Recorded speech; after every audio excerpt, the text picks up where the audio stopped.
Hai guys, breaking news, Exchange Coin X dihack. Ini kata mereka. Apa saja isinya? Akan ada analisa Bitcoin yang berhasil bertahan di atas 25 ribuan, DXY Bitcoin Dominance, ETH Bitcoin, sedikit mengenai Binance, dan juga analisa on-chain menarik. Nama saya Kelby dan saya menyajikan informasi seputar fundamental, technical, on-chain analysis. Klik like, subscribe, gunakan link-link yang ada di deskripsi untuk mendukung channel saya. Kita lihat dulu apa yang menjadi situasi daripada CoinX sekarang, di mana dari sistem resiko mereka itu mendeteksi ada withdrawal dari beberapa hot wallet yang digunakan untuk menyimpan aset-aset CoinX. Mengetahui akan hal ini, kita langsung melakukan investigasi terhadap withdrawal tersebut. Ada beberapa transaksi yang tidak diizinkan meliputi ETH, Tron, dan Matic. Jumlah yang hilang itu sedang ditentukan dan uang-uang atau koin-koin yang terkena itu hanya sebagian kecil daripada total aset CoinX.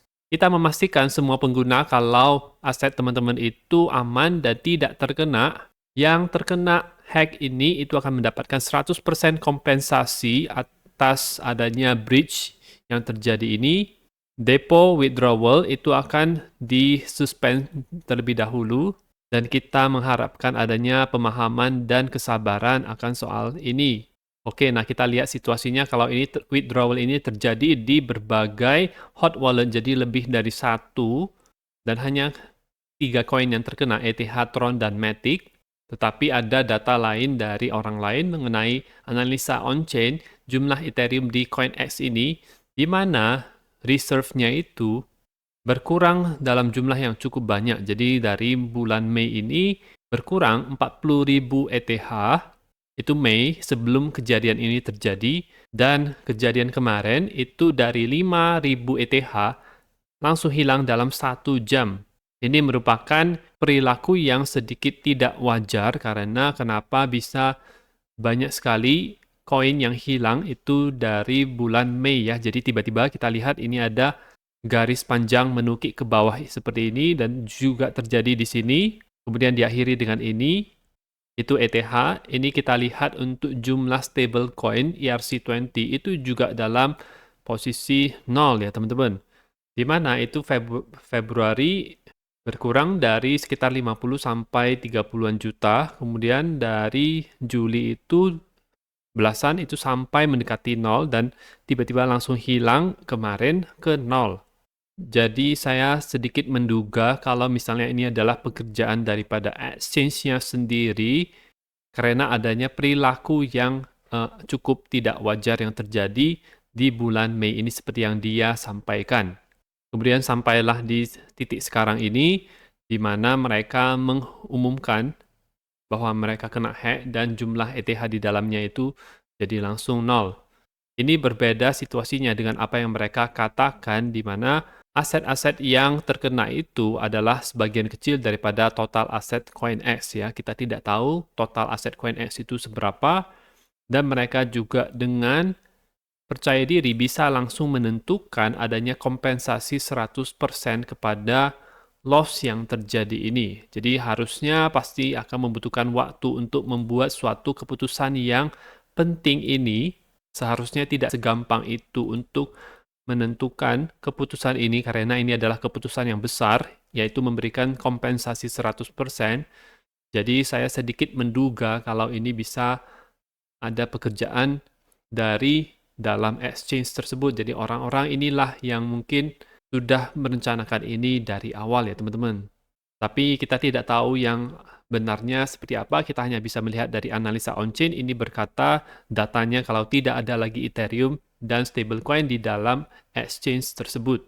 Kita akan update terus mengenai hal ini dan selanjutnya kita akan melihat Bitcoin di time frame daily-nya di mana kemarin itu terjadi pump yang cukup lumayan sampai ke 26.500 namun gagal untuk bertahan di atas daripada garis warna biru ini, yaitu yang berada di dalam parallel channel ini. Ada wick yang panjang juga ke sini. Nah, kita lihat apakah malam ini itu bisa menjadi penentuan di mana harga itu rupanya bisa balik ke atas lagi atau malah bisa ke bawah.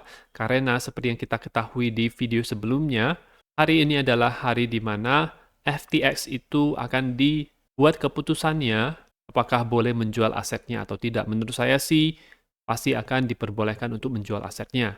Jadi ketika berita tersebut muncul, mungkin itu bisa memberikan sentimen negatif dan terjadilah sell off ini. Kecuali ternyata whale itu membendung, meresap sell off tersebut. Nah itu kita bisa lihat kalau misalnya 25.200 ini itu berhasil bertahan, maka dari situ kita bisa naik ya teman-teman. Jadi masih sama seperti skenario sebelumnya, ekspektasi saya ini dia masih bisa turun lagi di bawah kalau misalnya menembus 25.200 ini, maka itu dia bisa ke daerah kotak warna hijau ini. Di analisa orang lain ini kelihatan ketika dia naik itu ada sinyal bounce, kemudian ketika dia mau melakukan penurunan ini, dia ada sinyal take profit. Sekarang sedang berada di support, kita akan lihat pergerakan harga selanjutnya, apakah supportnya itu bisa bertahan atau tidak.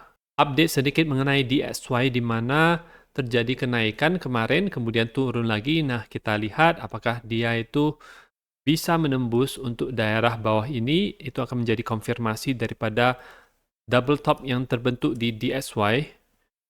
Kecuali dia bisa naik lagi seperti ini, nah itu beda cerita, tapi asalkan tidak membuat higher high yang ada di sini, maka dari ketika dia naik seperti ini, maka saya ekspektasinya dia akan turun ya teman-teman ke sini. Untuk Bitcoin dominance seperti prediksi saya, dia berhasil breakout daripada pola falling wedge ini dan dia akan ke daerah kotak warna merah ini lagi ya teman-teman. Kita akan lihat reaksinya apakah di sini itu bisa memberikan selling pressure untuk Bitcoin dominance dan altcoin juga bisa naik. Nah, kita tidak tahu. Tetapi secara fakta, altcoin itu cukup berada di dasar sehingga altcoin memiliki potensi reward yang sebenarnya jauh lebih besar dibandingkan dengan Bitcoin. Karena Bitcoin tidak dekat dengan dasarnya, tidak dekat dengan 15.500-nya. Altcoin yang kebanyakan itu dekat dengan dasarnya. Jadi bisa ada potensi nanti setelah dia berada di sini, itu altcoin bisa menguat outperform terhadap Bitcoin. Sampai ini selesai, di mana target daripada falling wedge ini yaitu di high sebelumnya, yaitu yang ada di sini ya teman-teman. Untuk ETH Bitcoin, dia tetap berada di atas garis support warna biru ini. Dia sempat ke bawah, tetapi ada buying pressure, sehingga dia naik ke atas, tidak close di bawah. Itu merupakan hal yang baik untuk altcoin dan ETH. Kita akan lihat reaksinya selanjutnya, karena ini baru saja ada terbentuk semacam candle yang wick-nya itu panjang. Nah, kita lihat reaksinya untuk candle hari ini itu seperti apa. Dan ada berita juga mengenai Binance yang mungkin bisa memberikan FUD, tetapi menurut saya ini biasa-biasa saja, yaitu Binance US CEO itu telah meninggalkan perusahaannya dan sepertiga staf yang bekerja di sana itu tidak lagi bekerja. Jadi ada cut yang terjadi untuk pekerja di Binance US. Karena melihat situasi di Amerika yang tidak ramah, dan tampaknya itu ada semacam persekongkolan antara SEC dengan Coinbase, jadi mereka segrup ingin mengusir Binance keluar daripada Amerika Serikat agar tidak memberikan kompetisi yang besar kepada mereka. Nah, mungkin itulah yang menjadi rencana daripada SEC ya teman-teman kepada Binance US. Jadi menurut saya sangat wajar sekali untuk terjadi. Ini tidak berpengaruh terhadap Binance Global. Jadi menurut saya Binance pasti akan tetap kuat dan masih ada banyak potensi untuk merambah ke negara-negara lainnya seperti yang akan dilakukan oleh Coinbase. Dan saya juga tidak setuju kalau Binance itu bisa disamakan dengan FTX. Berbeda karena FTX itu benar-benar memanipulasi, menyalahgunakan uang customer-nya. Dan sekarang kita akan melihat untuk analisa on-chain yang cukup menarik ini, yaitu monthly MVRV. Ini merupakan indikator on-chain yang cukup reliable di setiap siklusnya. Bisa menandakan adanya cycle bottom, di mana kondisi sekarang itu, ketika kita sudah menyentuh cycle bottomnya itu yang dilingkari warna hijau itu, kemudian terjadi kenaikan, harga juga naik ya.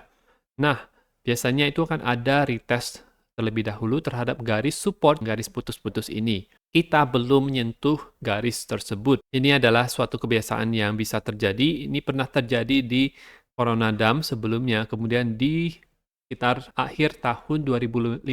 Nah, di situ terjadilah retest ini. Apa yang terjadi dari situ?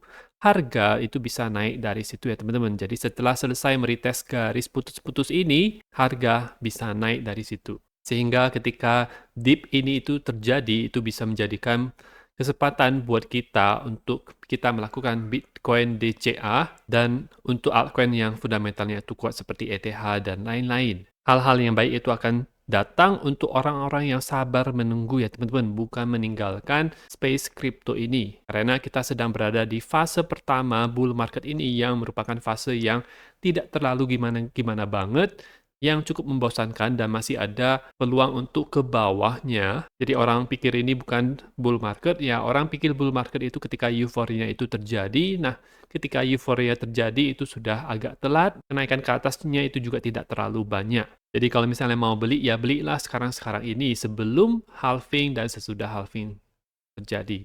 Nah, itu saja untuk informasi pada video kali ini. Semoga bermanfaat. Teman-teman bisa dukung channel saya dengan mengklik like, subscribe, gunakan link-link yang ada di deskripsi, dan nantikan video saya selanjutnya.